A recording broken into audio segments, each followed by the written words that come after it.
मंत्री अनुराग ठाकुर रविवार को नगर परिषद मेहतपुर, बसदेहड़ा और हरौली के अंबेडकर भवन में आयोजित भारतीय जनता पार्टी अनुसूचित जाति मोर्चा सम्मेलन में मुख्य अतिथि के तौर पर शामिल हुए।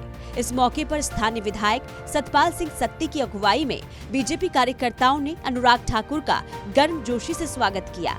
इसके बाद अनुराग ठाकुर मीडिया से मुखातिब हुए और कांग्रेस पर एक के बाद एक कई हमले किए।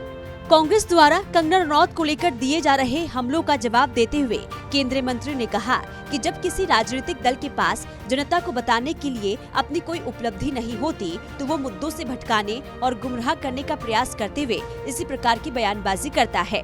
लगता है जब किसी राजनीतिक दल के पास अपनी सरकार की उपलब्धियां गिनाने के लिए ना हो तो सुबह शाम उनका काम केवल इतना है कि नए मुद्दे और मेन मुद्दों से भटकाने का काम क्या करना है। चीर हरण का काम शुरू हो गया, चरित्र पर सवाल खड़े करने शुरू कर दिए, महिला होने का और महिलाओं के प्रति कांग्रेस की सोच ये राहुल गांधी जी से शुरू हुई और एक के बाद उनके बाकी नेताओं ने महिलाओं के ऊपर कीचड़ उछालना शुरू कर दिया। ये कांग्रेस की सोच दिखती है कि महिला विरोधी हैं। आरक्षण तो उन्होंने कभी दिया नहीं, जो 33% देना था वो मोदी सरकार ने दिया। रसोई गैस का सिलेंडर हो, शौचालय हो, पक्का मकान हो या फिर दवाई हो या पानी की सुविधा हो, ये भी कांग्रेस ने नहीं दिया। कांग्रेस बीजेपी पर केंद्रीय जांच एजेंसी का दुरुपयोग करने का आरोप लगा रही है, जिस पर अनुराग ठाकुर ने पलटवार किया और कहा जांच एजेंसियां स्वतंत्र है और वो अपना काम कर रही है। देखिए, अगर कांग्रेस के सांसद के घर 350 करोड़ रुपया मिलेगा तो क्या जांच नहीं होगी? तृणमूल पार्टी के मंत्रियों के घर में एक के 65 करोड़, एक में कितने करोड़ मिलते हैं, तो क्या जांच ना हो?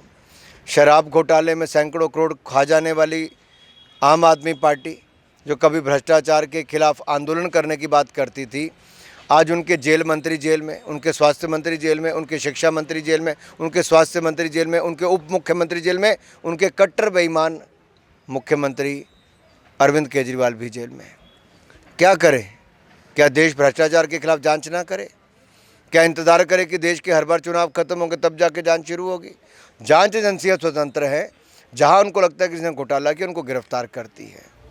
कांग्रेस ने बीजेपी के 400 पार के लक्ष्य पर तंज कसा था और कहा था बीजेपी सपना देख रही है, जिस पर केंद्रीय मंत्री अनुराग ठाकुर ने पलटवार किया और कहा 2014 और 2019 के चुनाव में भी कांग्रेस ने यही कहा था कि बीजेपी चुनाव नहीं जीत सकती, लेकिन देश की जनता ने खुलकर प्रधानमंत्री नरेंद्र मोदी का साथ दिया और अब लगातार तीसरी बार अपने लक्ष्य को प्राप्त करते हुए बीजेपी देश की बागडोर संभालेगी।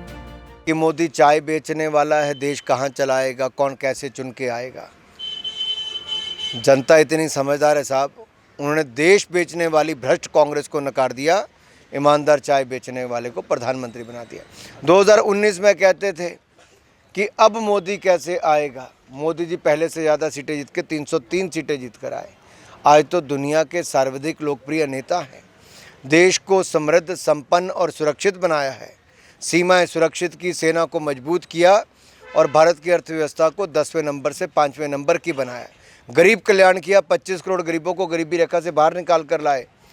आज तो इतना आशीर्वाद जनता का है कि 400 पार तो होगा ही। चुनावी सरगर्मियों के बीच जुबानी वार पलटवार का दौर जारी है, तो वहीं जीत का दम भी तमाम पार्टियां कर रही है, लेकिन जीत कर देश के सिंहासन पर कौन विराजमान होता है, इसके लिए 4 जून का इंतजार करना होगा। ऊना से अमित शर्मा की रिपोर्ट।